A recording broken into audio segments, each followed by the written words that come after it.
Welcome back. In this short video, I'd like to talk about the family of languages that Latin belongs to and the group of modern languages that are directly descended from Latin. Latin belongs to a very large family of languages known as Indo-European languages. As the name implies, some of these languages are spoken in India. Others, like Latin, have their origins in Europe. The chart on your screen is on another one of the whiteboards here in K112. I put it up there to demonstrate the relationship between some important languages in this very large group. The chart shows 3 common words in 5 different languages. 4 of these languages belong to the Indo-European family, and 1 does not. As I go through each row, I want to see if you can guess which one doesn't belong to the same family as the other 4. Now, if I asked you to guess just by looking at these words, you'd probably tell me that it was the column on the left. These are the letters that you know. This is the alphabet that we still use. But I want you to keep in mind that an alphabet is just a visual system for representing the sounds of a language, and that we can use different alphabets to represent the same sounds and the same words. Anyway, I already told you that the Latin language, which is what these words come from, is part of the Indo-European language family, so it's going to be one of these other 4. So let's start at the top with the Latin word pater, which means father, source of the Spanish word padre and the English word paternity. If we move to the right, the one right next to it is the same word in the Greek language. And you may or may not know the Greek alphabet, but these letters are pi, alpha, tau, eta, rho. Pi, you may know this from math, is the Greek letter P. And you can see at a glance that the A and the T are the same. You're going to have to take my word for it that the H is an E, and that thing that looks like a P is really the Greek R, rho. So basically, this word is the exact same word spelled in a different alphabet. Pater, pater. These languages are closely related.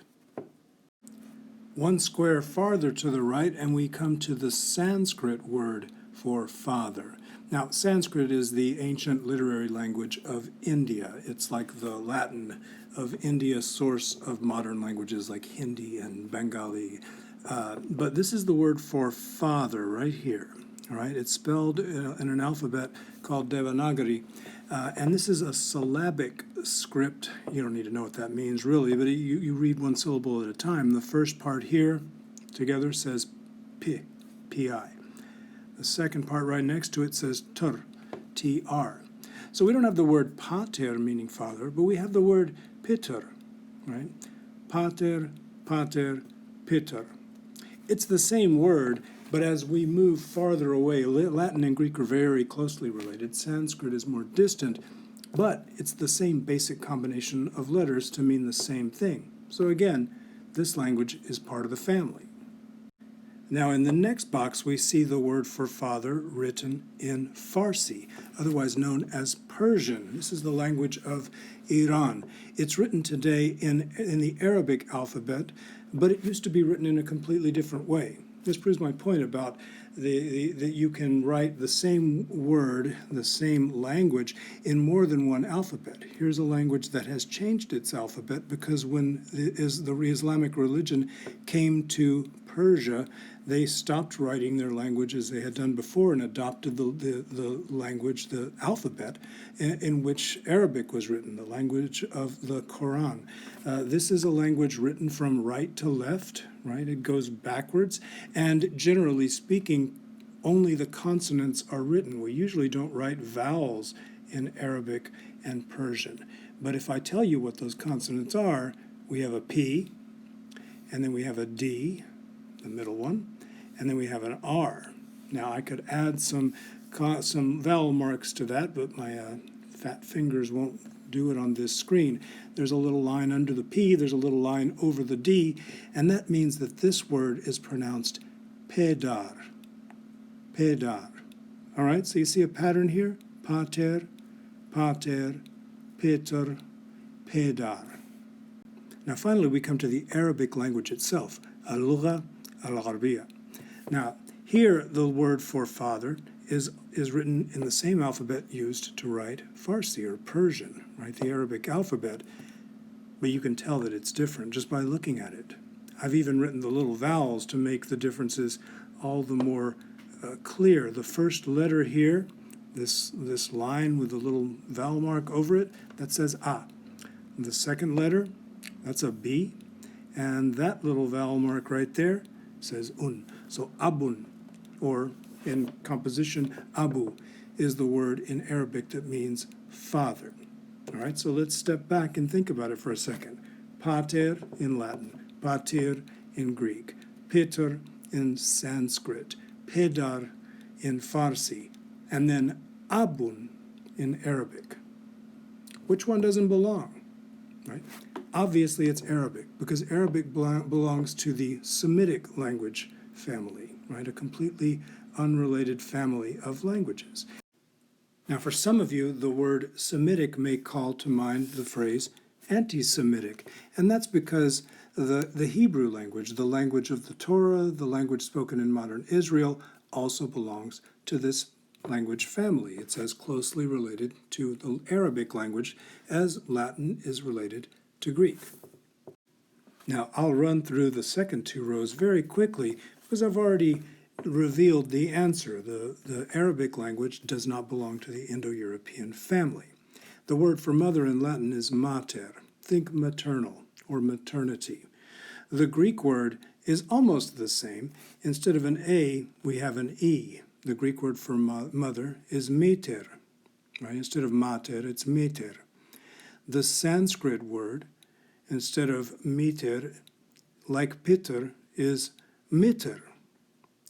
The Persian or Farsi word has a long A and is pronounced madar, madar.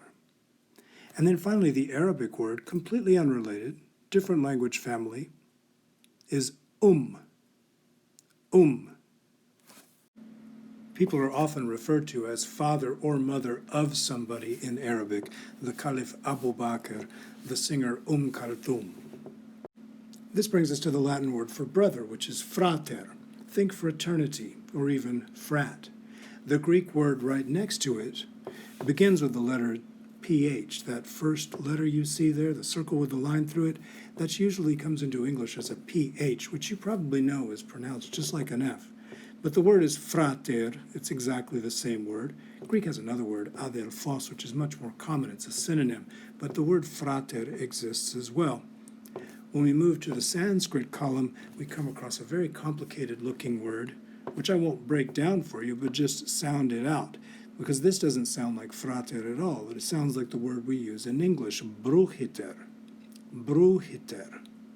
Right? This becomes a little more clear in the Persian column, where the word is baradar. Baradar.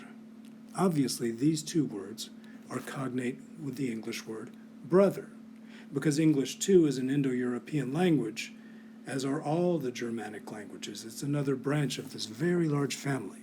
Finally, we come to the Arabic word for brother, which most people find kind of entertaining because it has a letter we don't have in English, a sound we don't make. The word for brother in Arabic is akh. Akh. Now, the point of all this, what I want you to know, is that languages can belong to the same language family, even if they look very different, even if they're written for historical reasons with completely different alphabets. And the way that we identify these relationships is by comparing the sound of common words. Now, a group of languages that are related in this way share a common source, a common mother. This is why we refer to these groups as language families. And Latin produces its own family of languages still spoken today. These are known as the Romance languages, named for the Romans, not named for romance. And you've heard of them: Italian, Spanish, French, Portuguese. And a quick look across these two rows will show you that the words that come from father, namely patre, padre, per, pai, in these languages are obviously related. Mater, matre, madre, mer, mai. So as direct descendants of Latin, these languages, these Romance languages, get their most basic vocabulary straight from Latin. Unlike English, where we tend to use German words for simple stuff and Latin words for technical subjects. I'll often point this out in class, that Spanish words are virtually identical to words that we'll see in our stories, and then those words will be used to construct fancy academic-sounding words in English. If you already speak Spanish, you'll often recognize simple vocabulary items in Latin because you already use them in your day-to-day speech. Anyway, that's all for now. As usual, there's a question I'd like you to answer in the discussion section. And in the next video, I'll talk about the way that Latin was pronounced in Roman times and how we know what it sounded like back then. Until the next video, stay safe, take care of yourself, have a good one.